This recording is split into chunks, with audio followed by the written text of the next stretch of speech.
Everyone, welcome back to the channel. My name is Varun Kaushal and I'm a legal intern at LEXIS and Company. Today I'm going to discuss about copyright protection and infringement in India. In September 2019, Nintendo, a consumer electronics and video games company, filed a lawsuit against ROMuniverse.com, a website involved in hosting pirated versions of Nintendo games, claiming that the site facilitated the infringement of its intellectual property by offering memberships that allowed the subscribers to download games faster than non-subscribers at a subscription fee of $30 per year.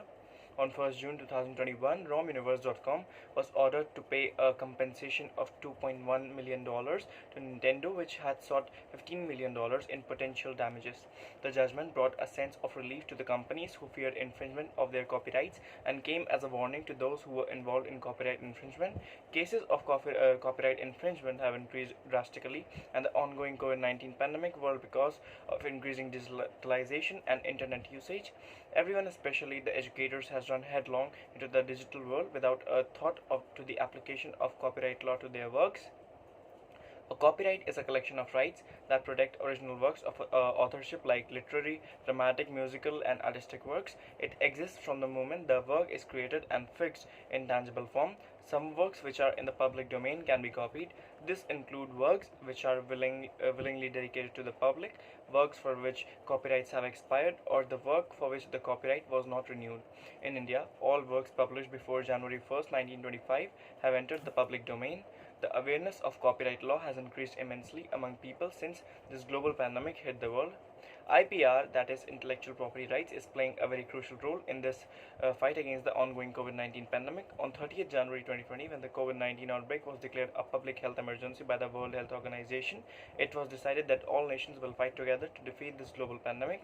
But a question that arose was whether all countries are free to use resources that are patented in other countries. There were many instances where the transfer of technical know-how was denied to third parties to manufacture products essential to fight COVID-19.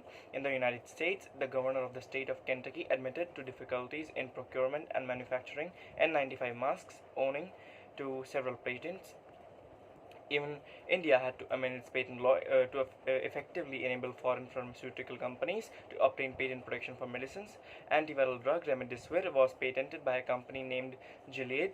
It has earlier granted a license to only 5 companies to produce remdesivir, but this led to a shortage of the drug in the market. But after the TRIPS agreement, a large number of Indian companies produced the product, ensuring the availability of the same at an affordable price. According to the International Intellectual Property Index, which was released by the US Chamber of Commerce Global Innovation Policy Center and evaluates an economy's ecosystem based on 50 unique indicators that the industry believes represent economies with the most effective intellectual property systems, India ranked 40th out of 53 global economies, while the Netherlands ranked first. It was reported that the global IP environment improved in 2020 with a positive scoring increasing in 32 out of 43 economies measured by the IP index. India scored 38.40 out of 100, which was a marginal decrease from the previous score of 38.46. The Copyright Act 1957 is the governing law for copyright protection in India. Section 13 of the Copyright Act 1957 is the most important as it provides for the classes of works for which copyrights subsist.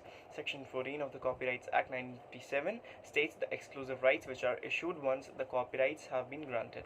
Both civil and criminal remedies have been provided by the Copyrights Act 1957 against infringement of copyrights. Civil remedies are given under Section 55 and 58 of the Copyright Act 1957, provides for interlocutory injunction, account of profits, compensatory damages, rendition of accounts, delivery and destruction of infringing copies.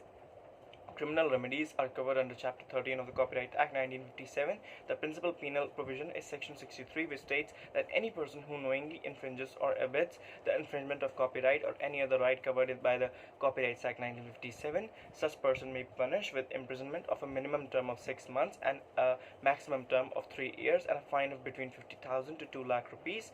It also provides for the seizing of infringing copies. The provisions are lenient as compared to the USA, where the infringer may be imprisoned up to 5 years and fined up to $250,000. The infringement of copyrights leads to huge economic loss to the owner of the original work. For example, if a movie is copied and its pirated copy is being sold at half the price of the original copy, every potential customer will buy it irrespective of whether it is legitimate or not. People also make copies for non-commercial purposes like making a copy for a friend, which also leads to a loss in demand. This not only leads to economic loss for the owner who doesn't get awarded for his art, but also the nation, as fewer sales lead to loss of tax revenue to the government. To avoid infringement of copyrights, the government should take the following measures: establishment of a special cell for copyright enforcement in all the states and union territories. For instance, 19 out of 29 states have a special cell for copyright enforcement. The central government shall ensure that all states have an active special cell for copyright enforcement that monitors the activities of habitual infringers.